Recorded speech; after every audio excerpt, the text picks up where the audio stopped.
peace of mind are right. With care and loving kindness we'll be loving lights and free worn illusions that keep us worlds apart, and recognize our oneness through the eyes within our hearts. Life is flowing, evolving, with opportunity for flowing. Remember the fire in the soul. Remember, free the fire in your soul.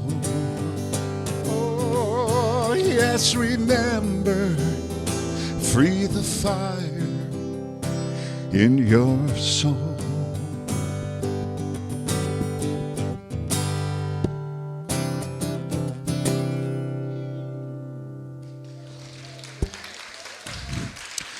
Thank you. Thank you. Wow, so perfect. Yeah. Oh, yeah. Beautiful. That was a perfect song. Thank you, Mark. Yeah. Hello, beloveds. Oh, let me look at you. There's more of you here. Welcome, welcome. So, wow. All right, so the Seed of Awakening for this month is self-care, and the topic for today is balancing grief and joy.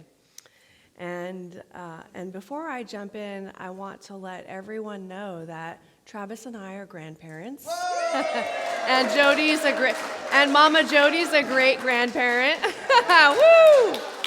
Yeah. So after the service last Sunday, Travis and I jammed out of here and went to San Jose, and little baby Madison Paige Hogue was born on Sunday the 4th at 9:51 p.m., 7 pounds, 15 ounces, and 20.5 inches. Yeah! So we're wearing pink, baby girl. We're both wearing his version of pink. That's as pink as it gets. And so it's just been a wonderful week of joy, right? And we didn't know if we were going to be able to see the baby, and so we wanted to just be there anyway, because nowadays there's all these vaccines, and, everyone is just extra careful, which is totally understandable, right? And so the most beautiful thing occurred for us. We were there, and Kelsey, the mother, our daughter-in-law, was in the room, and Alex, her husband, in there with her, and he was sending updates to her sister and her mother, who were also in the waiting room. And so we're sitting there getting all the updates, and it was just so powerful. And then suddenly we didn't hear from them for like 20 minutes, and we knew it must have happened, right? And so then suddenly we heard, and it was just this, so much joy and thrilling adventure at this new life, right? And for these kids, and how beautiful it was, the newness, and like, wow, when you think about babies, babies are like so pure, straight from source, yes? And unconditioned, like they are pure love, They haven't been taught anything yet. Haven't picked up any bad habits or any of that yet. They're just new and fresh, right? And so I'm getting to the most beautiful, joyful thing that we experienced was Travis's son, Alex, coming out, and that joy and that glow of the new dad. He was just like talking and laughing, and he couldn't get the words out. We were asking him questions, and he was just trying to communicate with us, but just pure happiness, right? Ooh, I'm getting the God bumps. Like, that's joy, right? We all know joy, don't we? Joy Kent is sitting in the back there. We all know her. Great name. I love that. And I love you. But Everyone experiences joy. We know joy really well, right? And everyone also experiences grief. Now, we seem like we know what to do with joy. Joy is fun, is laughter, like I'm the queen of joy, right? I love to be happy, and I've been told I have infectious joy, and my enthusiasm is so beautiful and amazing, and then some people say I laugh too much, whatever. But then there's grief, right? And so we experience grief, but we don't know what to do with it. And I think in New Thought in general, we tend to not talk about it, right? Nobody wants to talk about grief because it can be very painful, yes? It is tough. And because we don't talk about it, in society in general, you don't hear about it much. So when we feel grief or we're experiencing and walking through grief, we might feel like we're alone and we're isolated, or we want to isolate because we're not all joyful and excited and happy, and we think we're supposed to be that way, right? But we really want to take that taboo off of grief and look at grief and know that it's okay to experience grief. It's okay for you to be exactly where you are at any moment in your emotions, here and in the world. And so this is a safe place for all of us to experience this thing called life. And yes, there is great joy and great beauty in life. And there is also great pain and great suffering. It's like, the same ear that hears the beautiful piano player, the beautiful music that Mark plays, is also the ear that hears the crying baby or hears that suffering in the world, right? It's the same ear. So we're all experiencing all of it. And it's just this spectrum, one end of the spectrum is pure joy, and the other end is grief and sorrow, and so grief is unavoidable. Like, we will all go through it at some point in our lives. How many of you already know grief? Right? I mean, we've experienced grief, and if we haven't experienced to a certain degree the type of grief that is the deep loss of someone that we love, I think that it can be scary because we don't know what it's going to be like, and it can create a feeling in us of fear, and it's just that fear of the unknown, So what the calling for us is to be open to the experience of grief and the gifts that it brings, and our calling is to not try to push it away, not try to rush through it, but to actually let it move through us, and allow ourselves to feel it and not push it away. So it comes up at weird moments, doesn't it? It comes up at the most interesting times, and you're just overwhelmed with it. And we have to be okay with that and let that come through, because I remind myself that just on the other side of that is the joy, is that freedom, and is that love and peace that I know I seek when I'm in the midst of it. And so grief has the power to lead us into entertaining negative thoughts, and it's not that grief is not bad, it's not good, it's an emotion that we're called to attend to so that we don't do a spiritual bypass and pretend like we're not grieving, We want to really be in it and experience it and allow ourselves to not get stuck in it, as with everything, right? Whenever we experience darkness or any kind of shadow aspect of ourselves that we're fully into it, we want to remember the light, in other words.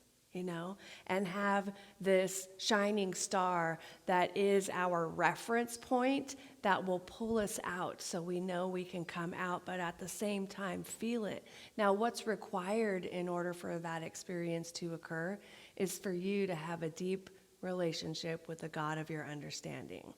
Because as you do, as you continue to cultivate that, you know that this presence of love is with you always, and that this light is with you always, and that there is nowhere that you will go where you can't be nurtured and loved and lifted up by that divine light.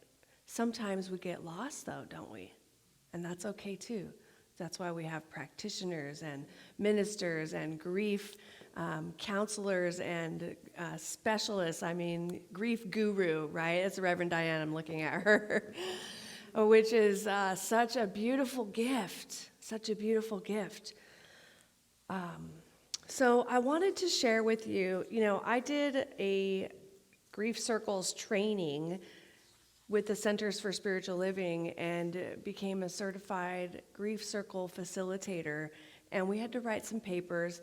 And I took this class shortly after the passing of my father. He passed in March of 2021, and I took this class in June of 2021. And I just wanted to share from the paper that I wrote about my experience of grief. So grief, for me, has felt like walking uphill through the mud. Can you relate to that? Yes. Normal activities previously done in an instant without a thought seem to take far longer to complete. On the other side, it's like climbing out of a hole that I've been hibernating in for a really long time. Months or years, it feels like. It turns out that time is warped. What feels like months ago actually just happened last week or yesterday, and what happened months ago feels like this morning. Grief is disorienting, right? Disorienting. My greatest comfort has been resting in the divine because it is changeless. It wasn't like a choice for me, it just happened, right? Contemplating infinite things like love, beauty, joy, miracles, possibility, and unlimited potentiality amid the rapid onset of those pangs of grief provided a much-needed respite for me to keep on walking. So grief is personal, it's raw, it's tender, it's intimate, it's vulnerable. The gold nugget that I discovered was the revelation of a love that lives within me that I've not known before, or maybe of which I've only captured brief glimpses of. There is this unconditional love, this unveiled love that has been present for an extended amount of time. I sense it, I feel it, I see it, and now I get to joyfully and unabashedly share it with all. It's this love that's closer than my breathing and nearer than my hands and feet. Such is my God and all of the loved ones who have gone before us. They are here now, always and forever, and we will all return to the light. And so closer than my breathing and nearer than my hands and feet, when I got present to that, feeling that that's my understanding of spirit. That's where my dad is too, right? And the pets that have gone before me and all of those loves, And so I felt like I needed to seek that presence more, that invisible presence that is in and through all. So John O'Donohue described my experience perfectly when he eloquently articulated the moments in life that are radiant with the strange beauty of sadness. He spoke of loss as the radiant poignance of absence that touches the heart in a special fashion and leaves you open to the eternal in a way that you otherwise could never have been. I was already very much open to the eternal, yet this was a fierce and piercing new kind of opening, a wild bursting of expanded love. So for the curious, yes, it was messy. It was messy and certainly was not an Academy Award-winning kind of grief, but more like a cheap B-rated film with terrible acting.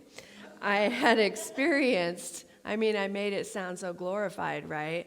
But the truth is, I experienced sudden outbursts of wailing tears that came out of nowhere at inopportune times. It happened once when I was jogging, and as I was jogging, I had to stop because I was hyperventilating and crying so hard that I needed to catch my breath. And then there was another instance that occurred when I was coming into church on a Sunday morning, right before service in the other room, and I just started crying, and it wouldn't stop. It's like the faucet just turned on, and I needed to redo my makeup, and I was okay, though. It was all right.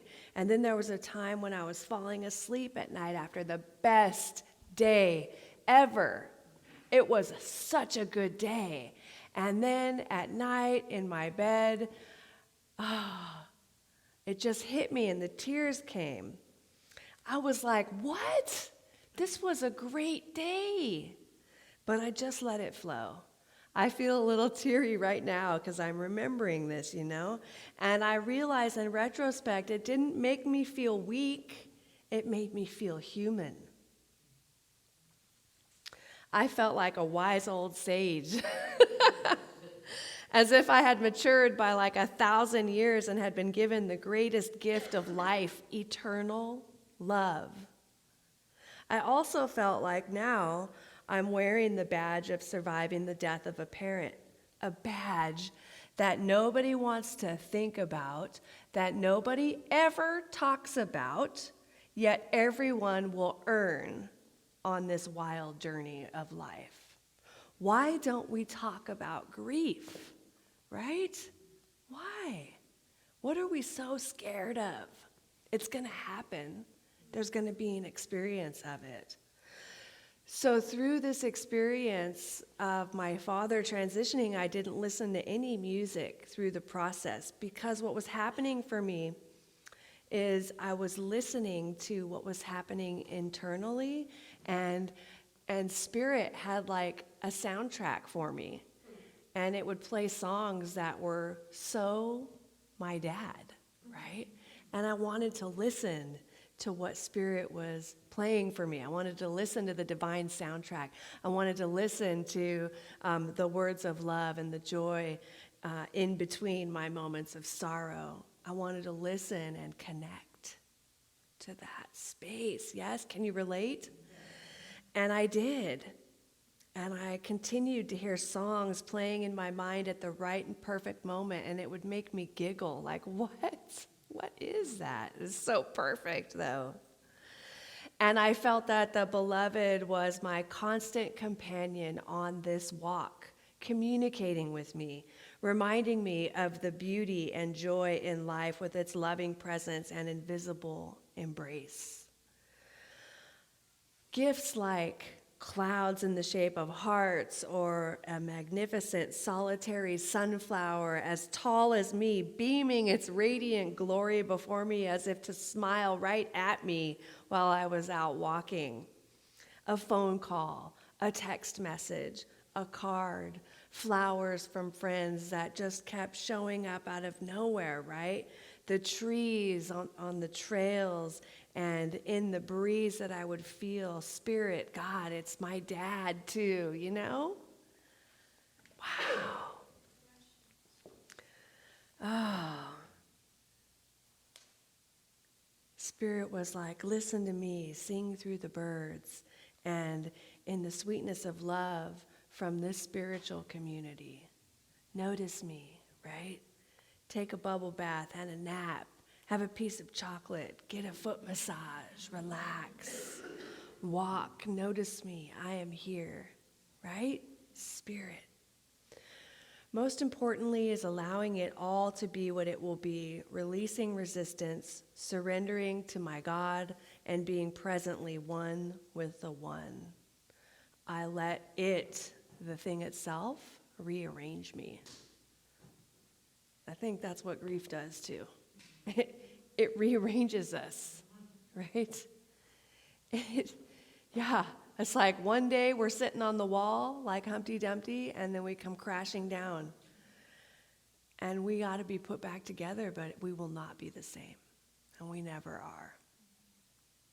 So I grieved a little bit every day, for the 9 months that my dad rapidly progressed through the stages of his dementia by white matter disease. And I know that I experienced the 5 stages of grief as described by Elizabeth Kubler-Ross, and I was grateful to have the word for them because it explained why suddenly I was angry at things that I wouldn't be angry at, or just having an outburst, and then feeling whatever. But I remember in the moments in his room at the memory care center, and leading up to that, I wondered, how is this going to change me? What's going to happen to me? Am I going to be okay? Is my mom going to be okay? Is my brother going to be, are we going to be all right? Because we don't know, right? It's like, what's going to happen? What's on the other side?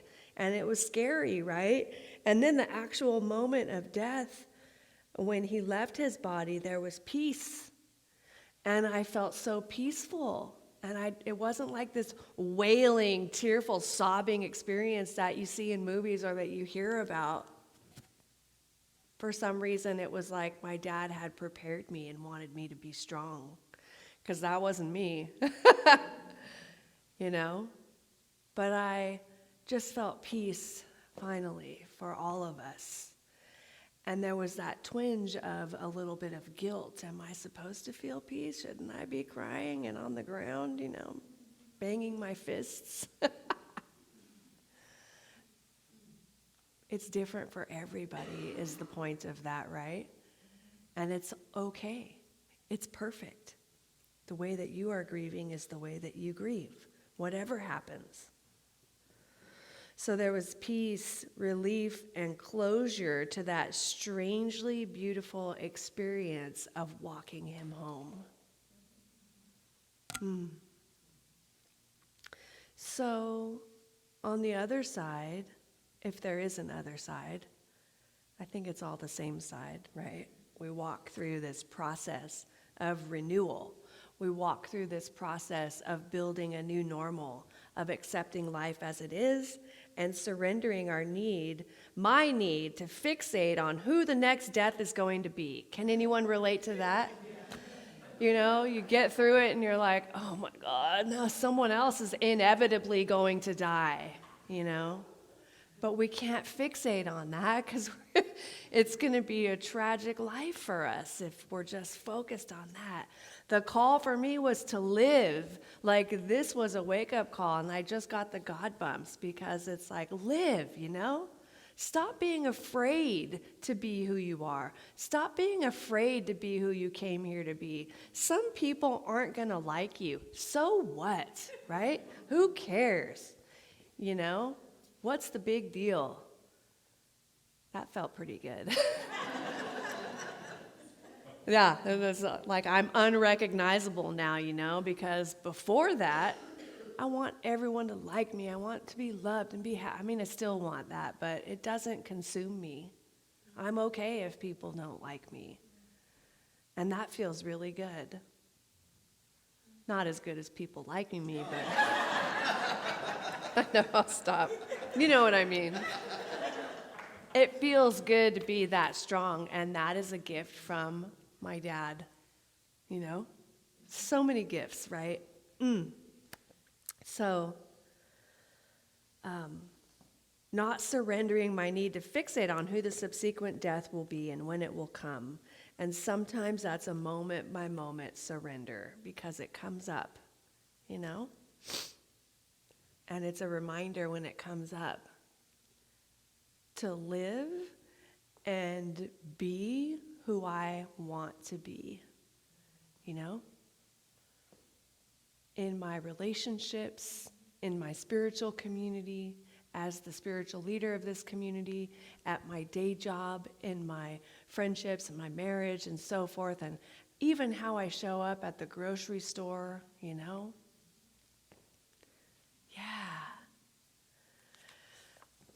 So that's where I am with that. Now, there were a lot of quotes that came up on this topic, and one really, really spoke to me, and it goes like this: "The memory of joy in grief is greater than every kind of pain." And so ultimately for us, I think that is our calling. Even when we are grieving, remember the joy, right? Don't let yourself forget the joyful times, because there will be more of those. There will be more, okay? And then I really loved something that Reverend Diane shared with me. Wanted to call her up here to talk. Do you want to come up and talk about the... No, you're good. Okay. All right. I tried. She's a pro. I'm a pro too, but you know. So she shared with me there are 6 needs in grief, and this is David Kessler describes 6 needs in grief. So for someone who is grieving, we have a need to have our pain witnessed, validated, and to be heard. Number 2, she shared that there is a need to express our feelings, which is not as easy to do as you would think, right? Like I had to write out that paper. It is a challenge. There's a need to release the burden of guilt, right? There's a need to free old wounds and trauma and get to the root. There's a need to integrate the pain with love, which is so powerful. And that was my experience. There's a need to find meaning after loss, how to move from the past to the present in our own time. In our own time. We get to decide. We get to say. We get to experience what's right for us, right? There's nobody who is the model for your grief unless you want to. You could say, I want to be like that and give myself this much time, and then you can do it however you're called to, right? And so I just had this memory of being with my dad at the memory care in his final day. And I remember leaving and going out for a walk because that was a calling of spirit. You know, it was like, get out and walk. And I was walking, and there were these beautiful flowers everywhere. And I took pictures, and I was so amazed, like, wow, Spirit is on fire right now. Like, it is guiding me. There was no accident that I came upon all of this beauty. And it felt like it was saying, look for me here. Notice me. Connect with me. I love you. And it was as if I wanted to really connect to that space, because it was the infinite presence. And it was like, that's where my dad was really close to, right? And so connecting with that infinite presence is also connecting with my dad. Man, it feels good. That feels good. None of that made sense in the moment, though, right? I was just sort of like walking through it. So, friends, thank you. So to wrap it up, it's really unhealthy for us to stifle grief. If there is grief in mind, allowing ourselves to feel it in its fullness doesn't hurt. We just have to allow ourselves to feel it. And when we feel it, we can also give ourselves some space to experience joy, you know? And when we're grieving, it's absolutely okay to experience joy. Has anyone ever been laughing and crying at the same time? Yeah. Right? It's okay. You feel like, oh man, I'm in spiritual trouble now, right? No, it's fine. You're fine, trust me. We can be sad and crying and then go into laughter at something funny. We remember something funny, and then it's like, yeah, this is life, my friends. Embrace it all. We have, and this will keep us in our reasonable balance, you know?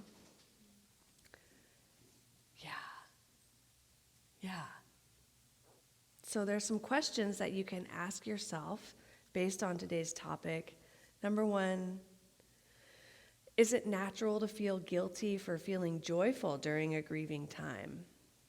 And can there be an equilibrium between grief and joy? Number three is ignoring grief. How is ignoring grief counterproductive in self-care? Number four, how can I practice accessing joy in times of grief? And number five, why is it important to balance grief and joy? Yeah. How's everybody feeling? You guys all right? I know. We've touched that place within us, right? And it's okay to be joyful, though. It's okay to go through the rest of this day knowing you're all right. This is life. This is what we're here to experience, everything, the whole spectrum of love, emotion, the good that we label as good, the negative that we label as negative, all of it. And it is all beautiful, and so are you. And so it is, yeah. So thank you, beloveds. Yeah, I'm going to invite Travis to come up now as we close with our prayer.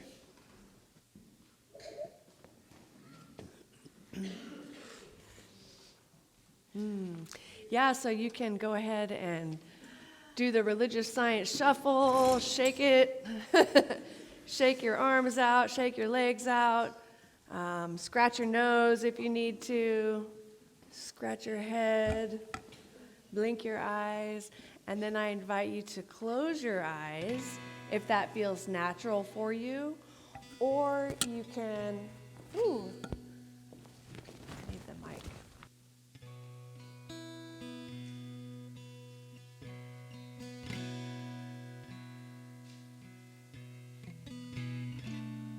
Or you can rest your gaze gently in front of you and allow the music to take you on a journey.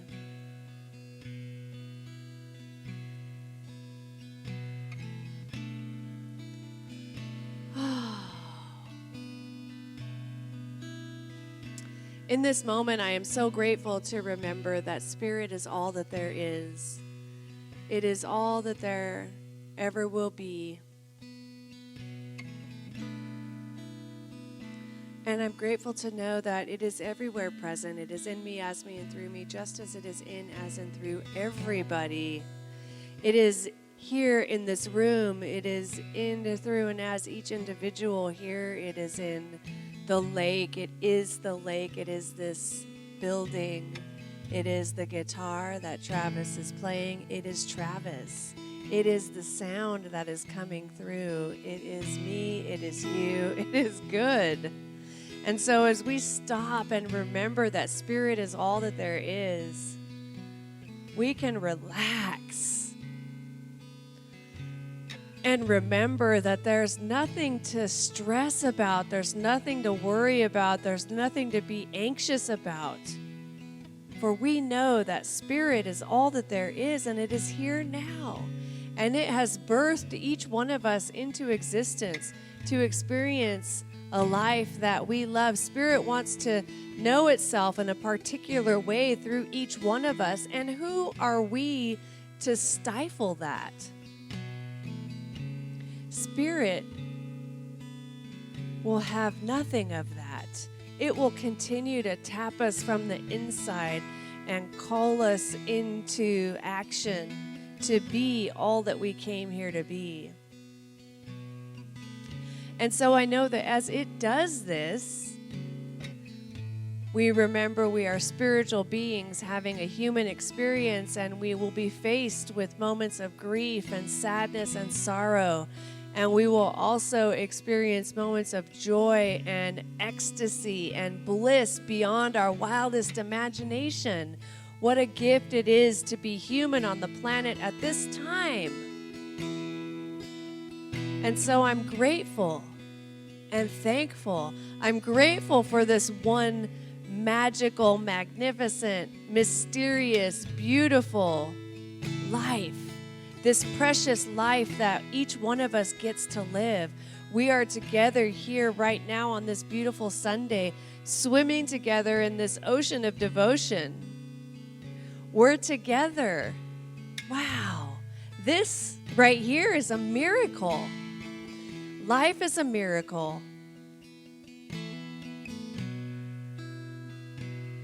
And we continue to move through the rest of our day and the rest of our week, recognizing that this life that we are living is a miracle. And we find the balance of grief and joy, the sorrow and love. We get present to this all-encompassing experience called life. And it is good. And I know that the divine makes itself known to each one of us in a greater way than it ever has before. For some of us, it may be through music. For some of us, it will be through nature, in water, out on a boat somewhere, or surfing. For some of us, it will be walking or hiking or biking. For some of us, it will be in yoga and getting present and becoming aware of the breath. Whatever it is, we experience it. Our awareness is heightened times 1,000, so that we see this love everywhere, and we see it and feel it and experience, and then we share it with everyone. I'm so grateful for this love. I'm so grateful for the transformation and the balance that has occurred here today. I'm so grateful for the week that we each have. The rest of this day is so blessed and magnificent, just as each one of us is. I'm grateful, Spirit. I know there's nothing left I can say to have this prayer be more complete than it already is, but to simply give thanks and send that into the loving action of the law, where I know it is done, that this prayer is already answered and it is complete and whole in return, because that's the way it works. So thank you. I'm so grateful as I release this prayer, knowing it is so, and so it is.